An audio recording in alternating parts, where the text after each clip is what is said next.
there has to be a way. I love what Deepak Chopra says. He says, inherent in every desire is the mechanics of its fulfillment. Whatever you want, whatever desire you have, it's meant for you, is actually already a possibility that exists. It's just our job to see it into reality. I'm Amy Porterfield, ex-corporate girl turned CEO of a multi-seven-figure business. But it wasn't all that long ago that I lacked the confidence, the budget, and the time to focus on growing my small but mighty business. Fast forward past many failed attempts and lessons learned, and you'll see the business I have today. One that changes lives and gives me more freedom than I ever thought possible. One that used to only exist as a daydream. I created the Online Marketing Made Easy podcast to give you simple, actionable, step-by-step strategies to help you do the same. If you're an ambitious entrepreneur or one in the making who's looking to create a business that makes an impact and a life you love, you're in the right place, friend. Let's get started.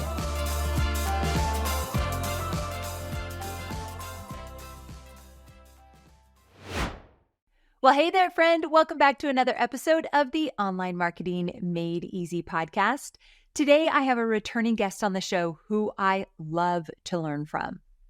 In truth, I'm just in awe of the massive presence that she's established for herself and her business, which we'll get to learn more about today.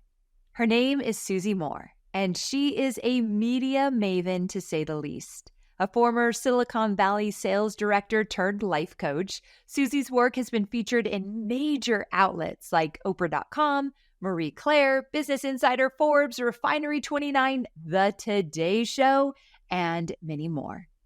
Susie's knack for getting quality media attention has been a critical part of her business's success, and after you hear this episode, I think you'll find it not nearly as tough as it seems. Susie is also a digital course creator, like many of you. She's an author and a host of the podcast called Let It Be Easy. In today's episode, we're going to dive into the step-by-step process of how to pitch yourself to a media outlet, what the editors and producers actually look for in a pitch, and the importance of pitching yourself to media that aligns with your message, and so much more. And while these juicy nuggets of information are so important to know, what I find most valuable is how Susie places a large emphasis on storytelling, and even more so on finding the confidence to tell your own story.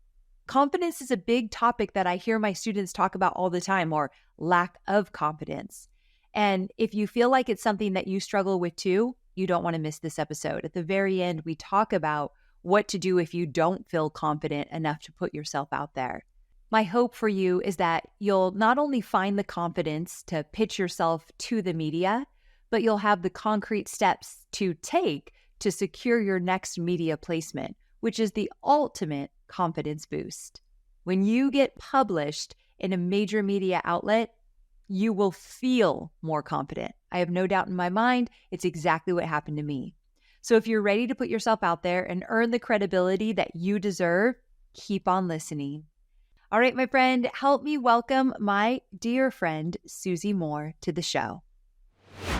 Well, hey there, Susie. Welcome back to the show. Amy, I am thrilled to spend any second with you I get. Thank you for having me back. Oh my goodness. I love to spend time with you. And it's so fun because I just know your personality so much. And we text each other all about travel and fashion and fun. And then we come here and we talk business. So I feel like we have the best friendship. Yes, all the things, they all matter equally. They do, for sure. Okay, so I know that 90% of my audience, they know who you are, but we've got some new listeners and some budding entrepreneurs in the audience. So can you tell everyone in your own words a little bit about who you are and what you do? Yes, I am a very proud life coach who loves to work with people to help them remove their blocks so they get to be, do, and have what they most care about. And while building my life coaching business, it just so happened that I figured out this mechanism to get people to know about me so that they could work with me and so that I could help them. And that mechanism was the media.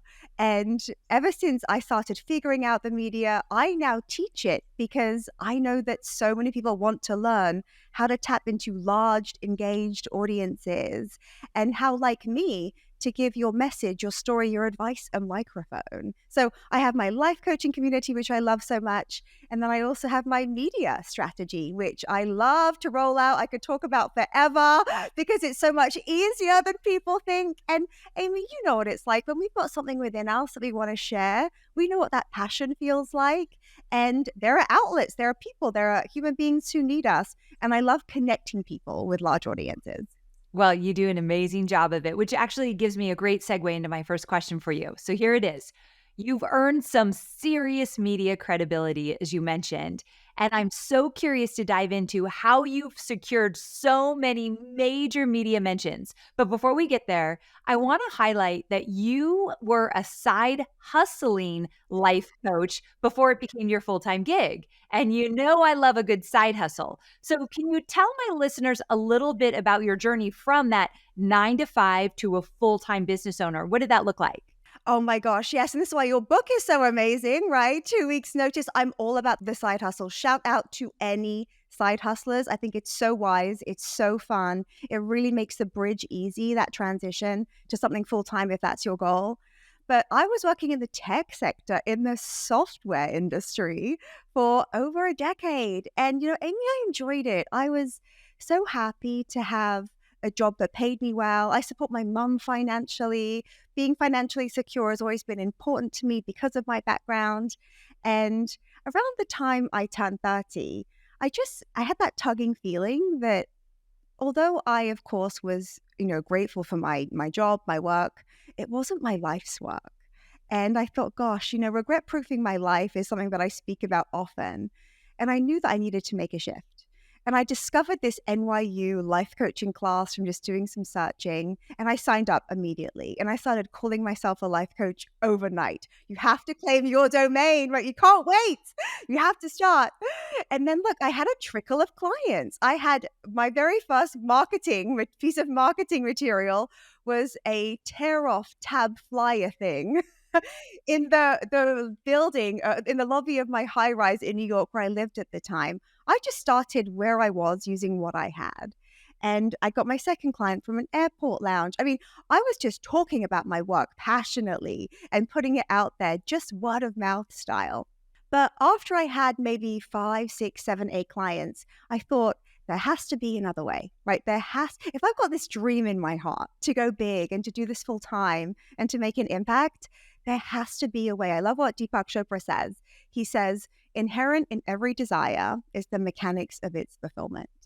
So whatever you want, whatever desire you have, it's meant for you is actually already a possibility that exists. It's just our job to see it into reality. And so when I was sitting at my desk at my cubicle waiting for 5 o'clock every day, I would count down the clock by, like most people do, online, reading stuff from HuffPost, MindBodyGreen, Business Insider, Marie Claire, Cosmo, all the places. And then viewing the content through the lens of a life coach, not just a consumer, which was also fun, but viewing it through the lens of a new life coach, I realized, a lot of this content is stuff that I love to coach on. Confidence, productivity, what to do with your money, how to have conversations that are tricky in an elegant way. And I thought, what if I just submitted something? I didn't even know how that worked, but I thought, what if I just shared a story or shared some advice?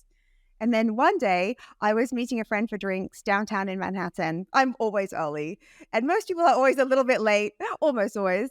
And so I was sitting at the bar with my martini and my tablet, and I submitted 500 words to MindBodyGreen. And that piece, that submission became live as a published article 2 weeks later, and it was shared nearly 4,000 times. Wow. And I was like, Amy, this is it. Like my prayers are answered. And I'm just giving simple, unoriginal advice. It was evergreen. It was a productivity hack. And I was like, this is it. This is how I'm going to grow my business. It gave me so much confidence. I didn't even have a website at that point because I was doing everything in person. But I had logos, I had content. People took me seriously. Even my friends and coworkers, even they started asking me for life advice as a coach. But Amy, I tell you, the side hustle way, I'm all about it. You just have to commit, right? Commitment over everything. I think that magic happens when we get serious and we receive ideas. And when we act on those ideas in an inspired way, I don't know, we can start small, but we don't have to think small. Oh, I love that. Start small, but you don't have to think small. And I love that you gave this article to Mind. What was it? Mind, body, green. Yeah, mind, body, green. That's right. That's a huge publication. And that people started looking at you as being more legit in what you were doing, which I think that's so interesting. We're going to talk a little bit about the power of PR. So here's the question I've got for you. You've been in over 300 media publications. I don't know anyone else who can say that. So of all my peers, that is really impressive. So when you were first getting started, how did you do this? I know you submitted your first article, but what did it look like in the early days? And can you share how this media coverage contributed to your overall success? Oh my gosh. So what I wanted, Amy, in the beginning was like a few clients. I'm like, if I get 2 or 3 new clients, I am just like, oh my gosh, like on top of the world happy. But it was interesting. What actually ended up happening was much bigger than I anticipated. People were reaching out immediately ready to hire. Like when you think about it, I often talk about the power of context with the media. So I sometimes give the example of a bottle of water, right? A bottle of Evian, for example. How much does that cost at Costco? How much does it cost at the gym? How much does it cost at the airport? How much does it cost at a 5-star hotel? Right? It's the same water, it's the same thing, essentially, that you're purchasing. But where you find it matters, and your relationship to it matters. So if someone's finding you in a publication that they love, whatever it may be, maybe it's a business publication, a parenting publication, a women's publication, often that reader is or viewer is so in love with you already because to them you are women's health, you are glamour, you are the Washington Post. And so the trust is built immediately. Up front, it's like it shortens the buying cycle. We have to work a little less hard essentially to create the connection.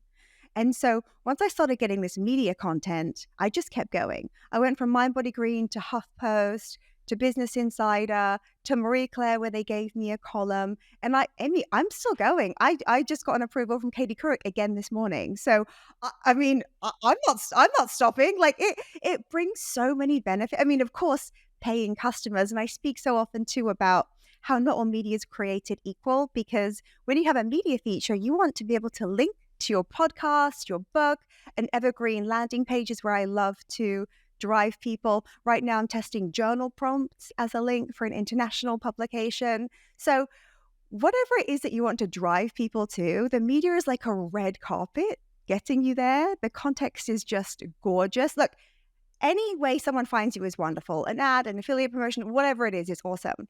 But with the media, I don't know, I just feel like I get really high quality people asking good questions who are ready to buy. And our friend at Facebook, because we love to spend on ads too, he says that often when someone sees an ad, they'll jump off, look at Google, right? What comes up when you're Googled? Such an important question. For most people, it's a website and their social media handles. That's everybody, right? So when it's you and you're showing up and these logos are coming up and they're really credible media brands, all else being equal, if someone's looking to hire a life coach or a private yoga teacher or a dermatologist, and we all pretty much offer the same things, right? If you think about it in terms of packages and services, we're just naturally going to lean towards the trusted authority, the credible person appearing in the media. And look, I don't make the rules. The media doesn't make you the best at your job, but in the eyes of the world, that's what happens. And why wouldn't you give yourself that advantage? I mean, someone in our group jokes, the only reason you wouldn't do this is if you were in like witness protection or something. So true. So true. But you're right. When I go to a website and I'm thinking about working with someone and they've been featured in New York Times and Vogue and wherever else, I'm like, I'm impressed. And I know how hard it is to put yourself out there. So the fact that they've done the work and they've made the effort, I'm impressed by it. So I love that. And even if you just do it once, Amy, even if you just did it once, it's in your bio forever. Yes, that's a really great point too. You just need one mention, my friend, and you've got it. Okay, so tell me this. Throughout all of your media outreach experience, you've learned a lot along the way. And one of the questions, because people are listening, they're like, okay, I'd like to get more media, but they're not really sure how the heck they're going to do it. So the first question about that I have is how, like, can you tell us what you discovered media editors and producers, what are they really looking for? Oh, I love this question because most people think that you have to be established, that you have to be really qualified or credentialed, that you have to be TikTok famous, that you have to have a certain amount of followers. It's not true. Editors and producers are some of the smartest, coolest people, and all they care about is creating value for their audience. So if you have a story about getting out of debt and you're a single mom with 3 kids, there is a place for a finance expert in a traditional setting, absolutely. But we want to hear from real, regular people like you and me. How did you get out of debt? What was your fertility journey? How did you move countries and relocate and learn a new language? Whatever it is you've been through, your life is your cred. And we want to hear, and increasingly I see more and more headlines that say things like, I've helped 500 women create a morning routine, or I've helped 30 people XYZ, or 40 people take a dry January successfully. This is what everyone needs to know, or this is the biggest mistake. So your cred is what you've lived, what you've done, what you've learned along the way, and people love it. We want to hear real stories from women who've been there, from people. You always speak about the 10% edge, right? So when you think about just being a little further along in a journey, someone who's a little bit further behind you, they can learn from your media. When you get out there, you share your story, they're inspired, they see a link to connect with you somehow, and then you just tell them what to do. People love to be told what to do. They love stories, they like to feel seen, and this is what stories do, right? They allow us to connect deeply. And then you say, look, hey, this is what I've learned. I don't have to be perfect. I don't have to be original. I'm just sharing something that's honest. And then the right people will want to work with you. Your people find you. It's like really magnetizing in the most awesome way. So, I mean, consistently, and when you do this again and again, the media acts like a compounding asset because it's always out there. It's in the ether and it's building and building and building. So when someone's looking up, they need an expert for something, and just say for you it's Reiki or stress relief or whatever it may be, and you're coming up again and again, you're then who television networks reach out to, who podcasters reach out to. It gets easier and easier the more that you do it. Amen to that. Okay, so when you're talking about what editors and producers are looking for, one of the questions I have is a media pitch. Like, what does a media pitch look like? Or what are the elements that you would put into a media pitch so that yours gets noticed over all the noise online? Ugh. Okay, I love this question, and I could talk about it for hours because the best pitches are simple. In fact, I find the biggest mistake is a lot of information, right? We give too much information. You know when you receive an email and it looks like a book and you're Yes, like, and I'm oh like, I boy, don't even want to read that. no. Yes. And that's what happens. And I actually find quite often in high achieving women, we provide a lot of context and we're very thorough, and it can work against us in the pitching process. So a pitch is primarily 3 elements, very, very simple. Why this? Why you? Why now? So what is it you want to say? Like, what is it that you want to cover? This is the content. And why is this content important? And essentially, it's often your story, what's valuable to the audience. You're giving something that's informative, entertaining, valuable, helpful somehow. Why you? Maybe you do have the qualifications in a formal way. So maybe you're a finance expert, maybe you're in the medical field, maybe you're, a regular working mom who's figured something out. Maybe you're a student and you've figured out something also that could be of use to other people. So why this, why you, and then why now being, why is it timely? So this is really easy to do. People think, oh my God, I need the perfect peg, but it's everywhere. I mean, it's Mother's Day, it's spring, it's summer, it's the holidays, it's National Ice Cream Day. I mean, when you have a media calendar that outlines all the amazing, just official and unofficial holidays that are coming up, It's so straightforward. Also, if you're a relationship coach where you work with blended families and there's a celebrity divorce, we see this all the time with celebrities. Gwyneth Paltrow is speaking about being a stepmom. Someone else gets married and you see that there's a fallout. Can you chime in? Has that been you? So when there's something just trending or there's something just happening seasonally, if you just add that sweet little peg, I mean, for example, for Cosmo once, I created a piece called How the Easy Way to Make Friends as an Adult. And that's evergreen, right? People move all the time. You need to make friends all the time. But there was a study that came out that said that a lot of Americans, they feel a bit displaced after moving after the pandemic. And there aren't the structures in place that we have as kids, like schools, colleges, etc. So all I did was take that stat of how many Americans moved and then gave my advice about making friends as an adult. It's not directly related, but it's so easy to find this stuff. You just pretty much look up any data, research, how many Americans are stressed out, how many Americans are burnt out. That's my Katie Couric piece. I just looked up a stat on burnout, and there's new data released all the time. So it's very, very easy to make something timely. Okay, this is so good. I like how practical and again, how easy you make this feel so that at the end of this podcast episode, I want my listeners to start thinking, wait a second, I could do this. This doesn't have to be that hard. So this makes me excited. Now, question for you. When it comes to pitching yourself, do you think that you need to like earn your stripes with local or smaller media outlets first and then go to the A-listers? What if you've never gotten anything? Can you go big right out of the gate? And how do your qualifications or experience play into this? Are they like a huge must-have? Oh, great question. So often we think, oh, I have to start at the bottom almost. Not that there exactly is a spectrum, but there are really well-established media outlets that everyone knows. If you ask any relatives of yours, they've heard of them. And then there are kind of maybe more local, maybe more niche, maybe smaller publications. It's surprising to me how often a smaller niche publication can bring you a lot of email subscribers and clients, but then it might not have the prestige as equal to a large tier A, so to speak, brand. The reality is, when I started, it didn't even occur to me to go small. I just went for it with all the places, and they just started paying me too. And I was like, this is amazing, adding to my side hustle joy. But it can be easier sometimes with the smaller publications because they are simply pitched less. And sometimes if you know the outlet, one of our students, she helps ballerinas. She's in that niche, and she helps people prepare for ballet photo shoots. And she's in a publication called Point Magazine, which is really perfect for her. Better she's there than somewhere else that's broad that might not have a ballerina audience profile. But I always think, don't limit your market. Don't think that there are no constrictions. It's all available.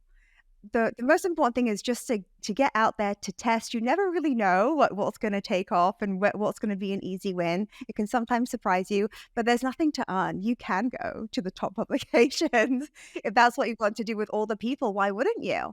And when it comes to the qualifications piece, Amy, I don't have any formal qualifications. I repeat this over and over and over again because people often think they need so much ahead of time before they can be visible in this way. And it's simply not true. Your life is your cred. If what you have to offer can benefit someone else, that's all the media cares about. Are people going to enjoy this? Are they going to engage with it? Might they share it? And that just comes down to good stories, right? Good content, useful information. Okay, that I hopefully some of my listeners just took a big sigh of relief. Like, wait a second, this is easier than I thought, and I don't have to have these huge qualifications, which takes a lot of the overwhelm off the table, which I love. Yes. So you mentioned that ballerina in the Point publication. So it got me thinking, when someone discovers you online or in the media, why is the context of how they discovered you so important? You mentioned context earlier. So meaning, why is it so critical to be featured by or collaborating with publications or public figures who are aligned with your message? Well, I always think to myself, where you're found is powerful, right? Often people will go, oh, I read your story in. And it's something that we remember. And when you think about when a reader or reviewer comes across a piece of content from a publication that they love, they're already in the mental space of, I know, love, and trust this brand.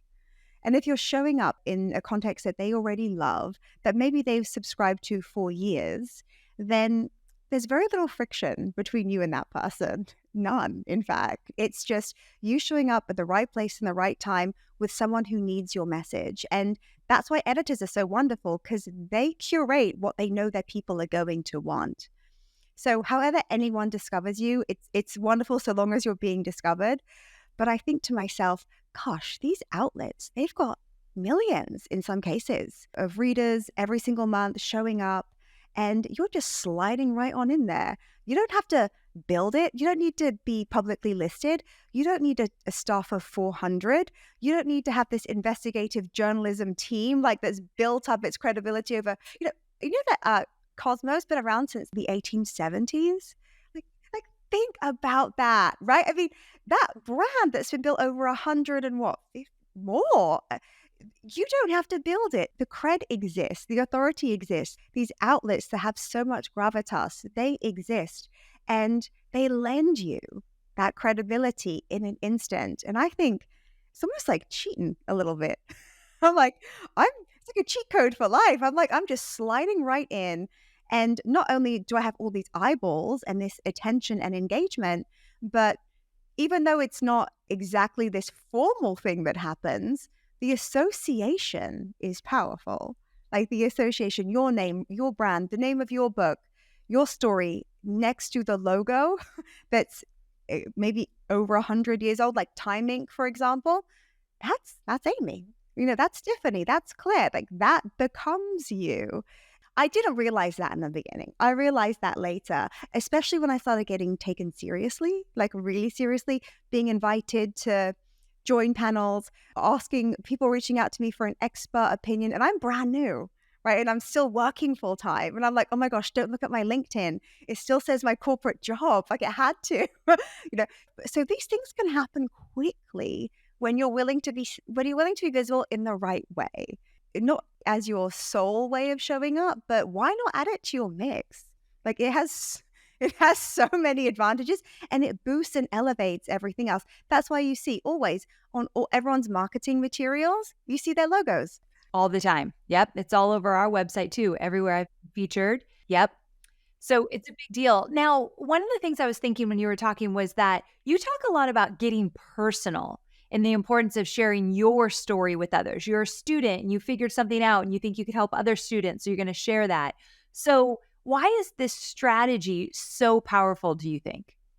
Well, when it comes to showing up in a bigger way and sharing information, it's so generous, right? I think generosity, everything comes back, or whatever we put out, it comes back, good or bad. And I think if I'm willing to share something that I've learned, so I've written about being divorced. I've written about losing my father. I've written about moving countries. I've written about, oh my gosh, I've created content around so many things, questions to ask when you want to change your life. All sorts of experiences. I've spoken a lot about the transition from side hustling to working for yourself. This content is it's what people want because it's real life, right? Whatever you're going through, you're not the only one.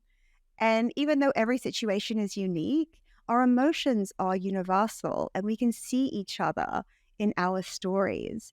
And so when we're willing to be generous by going a little bigger, not letting our ego run the show, going, oh, I don't want to be rejected. I don't want to be criticized. I don't want some guy in a basement somewhere to not like me. Whenever I'm thinking that way or I'm afraid, I think to myself, so funny when you say it, but it's so true. Some guy in a basement, I'm worried about him not liking me. Yes. Oh my God. It just happened to a friend of mine. She was in the Daily Mail and some guy was saying these mean things. And I was like, he deserves our compassion. This is just funny, But when you're willing to become more visible and to serve more people, to make more of an impact, because value creates money, right? That's how we create money, through creating value. The more lives you add value to, the more money you make, the more benefits come your way.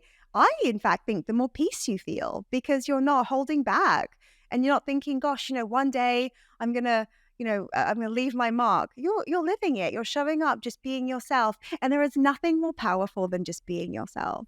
Telling regular stories, sharing what you've learned. Martha Beck said, which I thought was so great.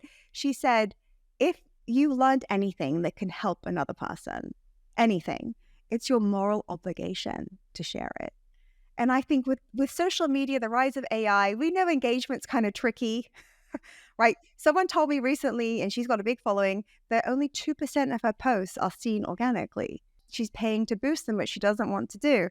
And so I just think, wow, like there's still this huge untapped media opportunity that still so few people know about. But once you're in, once you start getting those subs and those buyers, I tell you, it's like an addiction. It's like it's like an obsession. And it's free. That's the thing. It's free. I know that you use paid advertising, but I also know you get so much traffic from your media mentions, articles, different things you do. And you're saving so much money on what you could be spending in ads that you don't have to. That's a really big deal. Yes, and it also works really well with ads because you can also run ads to your media content, top of funnel. So increasing your conversion and getting higher quality people into your world. Every time I talk to you, I think, why am I not doing this? What is my problem? I even have a team that could help me. I Yes. okay, one question that keeps coming up. There's really two that keep coming up. So I'm going to do the first one is some people are listening. They're like, I don't really have a compelling personal story. Like nothing major has happened in my life that's inspiring. I have nothing to share in that personal realm. Like you said, divorce and moving and just like your father dying. What if they can't think of anything like that? Well, you don't need to be dramatic. I mean, if you figured out a 3-minute intuition hack, right? Or if you have had a conversation with your teenager about money, or if you have figured out how to get your kids who are really picky eaters to eat vegetables, or if you have learned a language and a few phrases that help you get by in a new country. This is all great content. I mean, maybe I just saw a piece recently, someone shared that it's very popular to do the type of eating where you don't eat for hours. What's it called? Intermittent fasting? Yes. And she said it harmed her productivity. She said intermittent fasting harmed my productivity. Do this instead. And she wasn't a nutritionist or an expert in a formal way, but she tried it. It didn't work. And she figured out something else. And people want to know about that. So that's not a particularly dramatic story, but it's interesting. And that type of content in intermittent fasting isn't interesting to me necessarily, but for a lot of people it is. And I mean, there are just endless examples, people sharing about how they navigate online dating. Should I get hair extensions? I mean, the truth about Botox behind the scenes. I mean, there is light content, just I mean, I see so much content around TikTok now. What is it really doing to us? I mean, maybe you've just got a personal opinion, or the media also loves too, just bold perspectives. For example, if you said, I'm a millionaire or I have a 6-figure business and I wake up at 10 a.m. every day and I start with a Reese's Pieces for breakfast. It's like, just tell us a bit about you. Like, let us see the reality. Readers know the truth. They connect with the truth. But when you're yourself and you're just sharing just truths and stories, it's amazing how magnetic that can be to the right people. And I want to clarify with the word magnet, people think magnets attract everything. They don't, right? They attract, you never see an insecure magnet, right? A magnet knows the right thing and it also repels what isn't right. And so magnetism in the media is you showing up in the right places, in front of the right people with the right message so that your people, the right people, can find you. Okay, so I have a question for you then. Do you ever think there's a time and place to get media coverage for something in your personal life that has nothing to do with your business? So I'm going to give you an example. Let's say that, okay, I am a stepmom and to Cade, and I married Hobie when Cade was 4, so he's been in my life forever and ever. And it was really hard in the beginning. I really, really struggled. I couldn't find my place. And then we have formed this beautiful relationship now that he's older.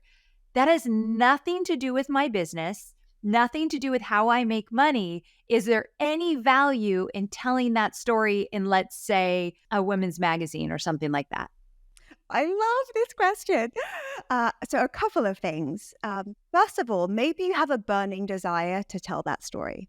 Like maybe you know people, but the step parent thing, it's tricky, right? Like it's tricky for a lot of people. And maybe it's not directly related to what you sell or offer, but you just feel like, this is something that I just have to talk about. And that just comes from your place of generosity. right? Knowing something that can help another stepmom or stepdad. It can just also be to satisfy your own desire to share information that's useful and valuable. That's absolutely okay on its own. Secondly, you don't always have to have a direct match to a so ideally your content flows. So for example, if I'm giving, advice on vegan meals or something, it will link to a vegan opt-in. But sometimes just showing different parts of yourself, like even why you care, why you do what you do, struggles that you've had that don't seem directly related, they really just humanize us too. And people do want to know the 360 of a person. If you think about why you love anyone who you follow, you will probably love them because they wrote a great book or they did a great movie. But you also go, oh, I love her. She's so real because she eats wings and she grew up here and, and she's just really sassy and she loves to go to church or whatever it is. So showing other parts of ourselves has value too. And sometimes too, it's easier to link and connect things than you might realize. So for an example like being a stepmom and figuring that out and that being part of your life for so long, that could absolutely lead to your book if you think about it, right? So it's your journey, it's part of your experience. And then you can say, this is part of my whatever lessons or experiences that you learned as a stepmother. Maybe that inspired you, or you thought about money differently, or you wanted to be a role model, or the stepmom relationship taught you things about yourself that made you stronger in your business. So we could be creative and also make connections that don't seem obvious. And that's also part of the fun. Okay, that makes sense. I could see connecting the being a stepmom to then teaching Kate entrepreneurship, and that became like my thing with him, and so I could see where it could weave in. But that's really good to know because I know some people listening, they've got really interesting lives and really interesting backgrounds, and they'd probably love to tell some of those stories, but can't quite figure out how it works into what they're doing. So I think it's worth maybe finding a connection if you can. I mean, you can't lose with that if there is a connection. And like you said, maybe there's no connection, but they have it on their heart and they feel passionate to help other people with their story. So I love that you gave two different contexts that you could use it. I keep thinking about AI, and I wasn't really even planning on bringing up AI in this conversation, but I can't help thinking, does it play a part and how do you feel about it? Especially because you know so much about media. I'm guessing you don't want people spitting out an article directly from AI and putting it up. So where do your feelings lie with that? I think AI is so amazing. I think that we're really lucky to be alive now because it works as such a support in so many areas of our businesses. I will say that AI has a long way to go. I mean, if you even, it could, of course, create an article, 10 tips or something like that. And you could say, write this in the style of a Vogue headline and in the voice of. You can do that. But it's pretty cheesy. Like how it sounds. I mean, I cringe if ever I even just play around and do that. But sometimes I will just look up the most common problems people are experiencing, or I will say, please give me a Wall Street Journal style headline, and I'll put in like a messy headline, one that I'm not happy with, and it will sharpen it up and give me ideas.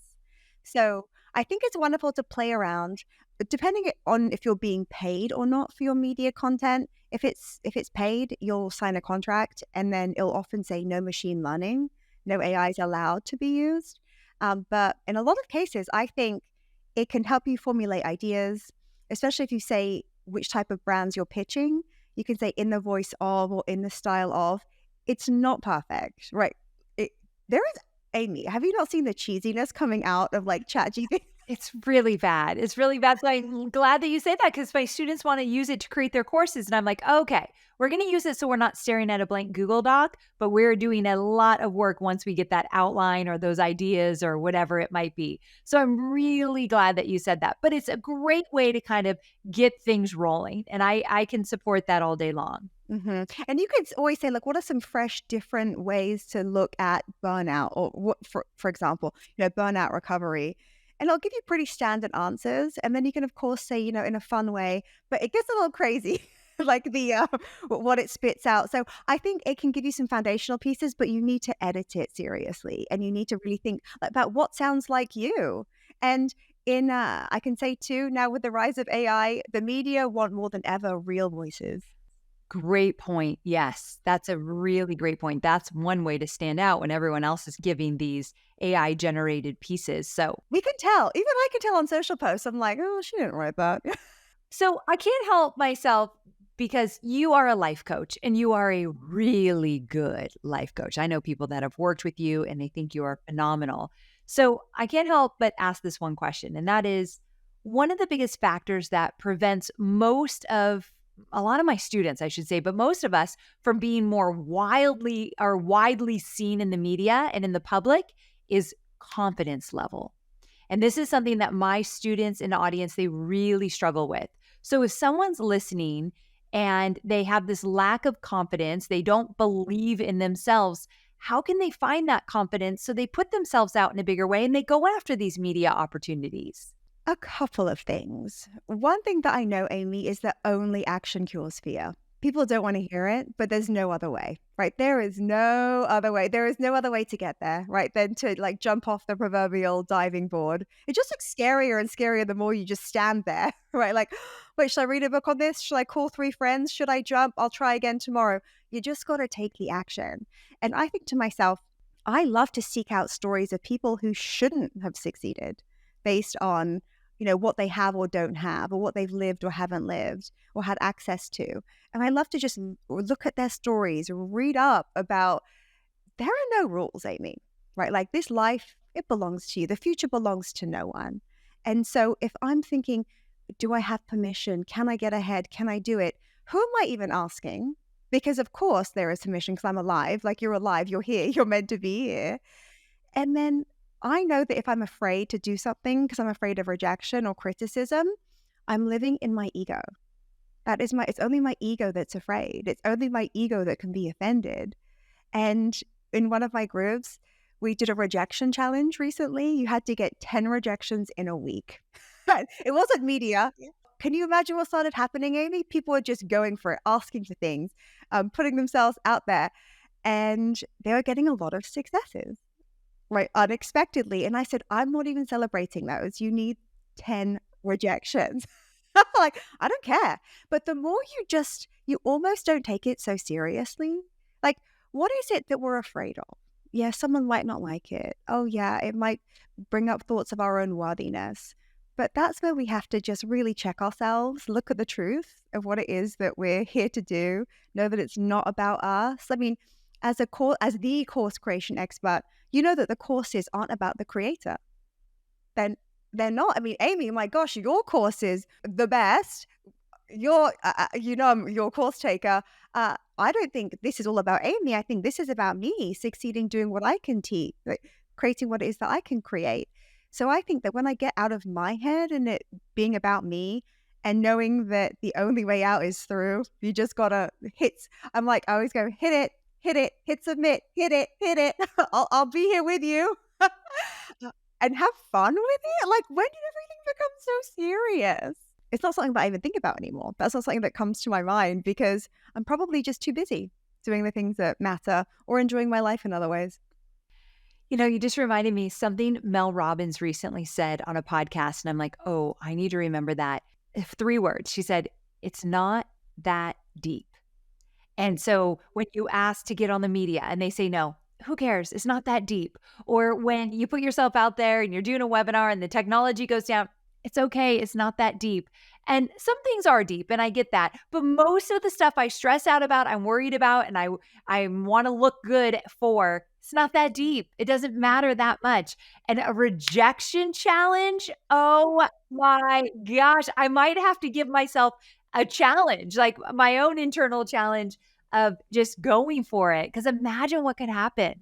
Oh my, and it was so funny because I was like, I know what's going to happen. People are actually going to start winning more than they realize. They're just not taking they're not even giving themselves the opportunity to win because they're too afraid of rejection. And I said, do weird things. When you go to a restaurant, ask if you can take the cushion home. Like just so they'll say no. That someone said yes. I did it. I said, hey, can I have this cushion?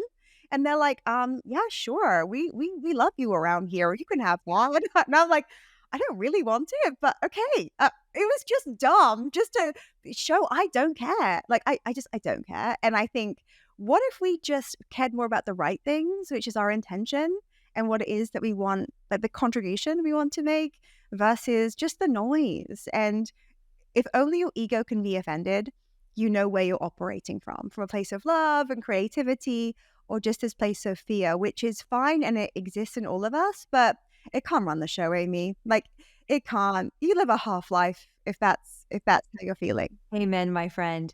I want everybody listening to be excited right now to say, I'm going to go after this. I'm going to put out 10 feelers for media opportunities, knowing it's not that deep and we're going to see what would happen.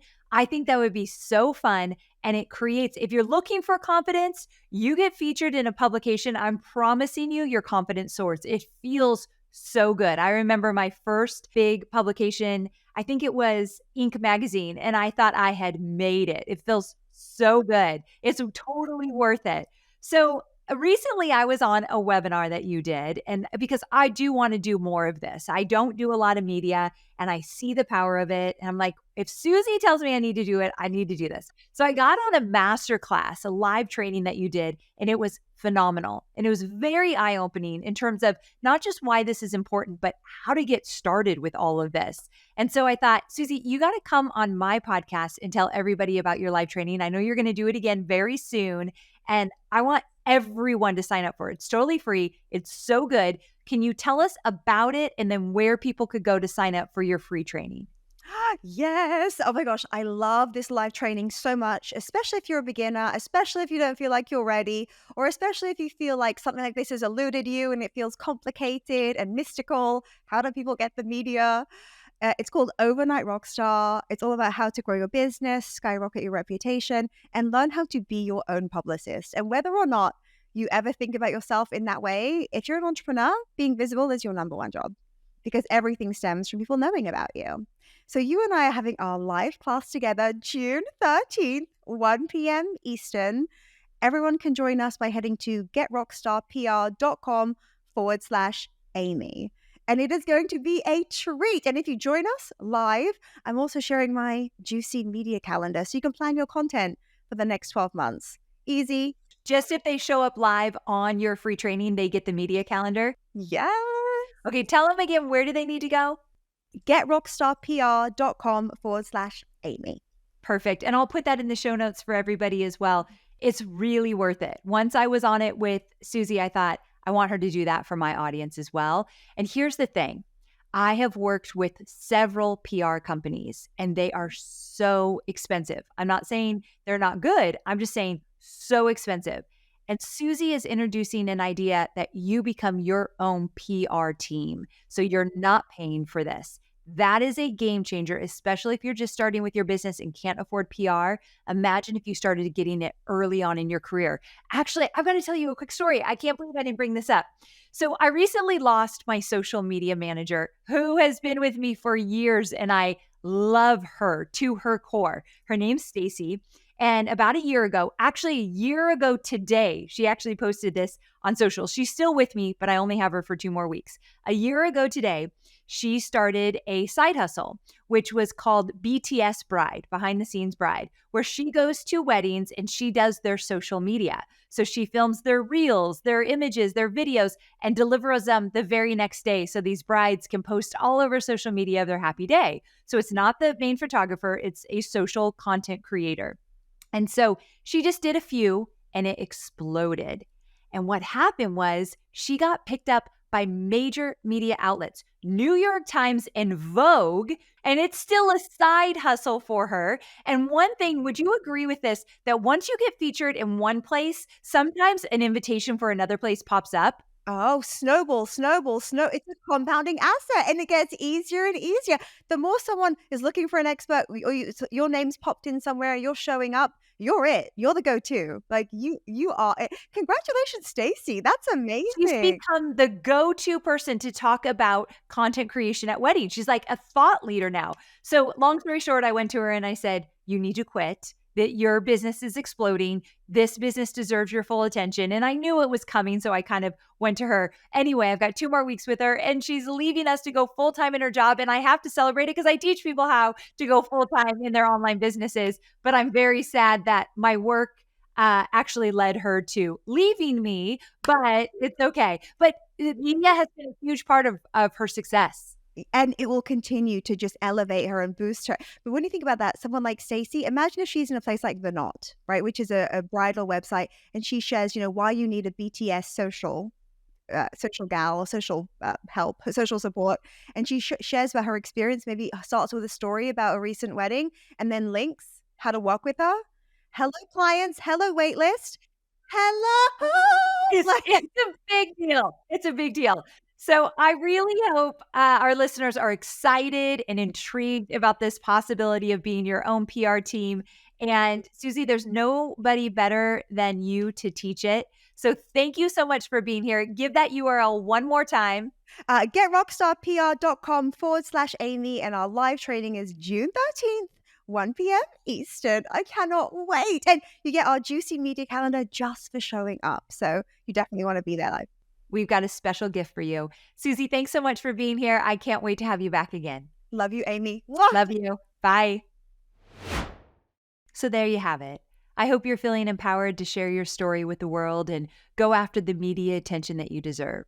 Just remember that you are the only you in the world, and you do have something to offer. I think Susie's tips on finding confidence to put yourself out there, they were just a great reminder that you've already come so far and you've done so much and you have a lot to be proud of and you have a lot to share. I think what I love about Susie's teaching and what you'll get in her live training as well is that she doesn't only make this feel like it's very doable and easy, but her strategies are easy. And that's why I started to dive into more of her content because I thought, my team and I could do this. Even if you have a small team, even if you have one admin, even if you're a one woman or a one man show, you could literally do what she's going to teach you in the live training. You don't need a big team. You definitely don't need money to do it. And that's what I think is so powerful about it. So I really do hope that you go to this training because it is that good. So all you need to do is go to getrockstarpr.com/Amy, and it will take you directly to her free training. And even if you can't make it live and you really want to be a part of it, sign up. And I'm crossing my fingers she sends out a replay, but it's definitely worth signing up. And it's going to be live, and I'm very, very excited for it. Okay, so I hope you learned a lot today, but more so, I hope you will apply it. The live training will absolutely help you take action, but start getting excited about the possibility of PR. Like I mentioned earlier, you deserve it. And if you're looking for a confidence boost, this absolutely will get you there. It's really exciting when you land your first big publication. I can't wait for that to happen for you. All right, my sweet friend, thank you so much for tuning in. I'll see you next week, same time, same place. Bye for now.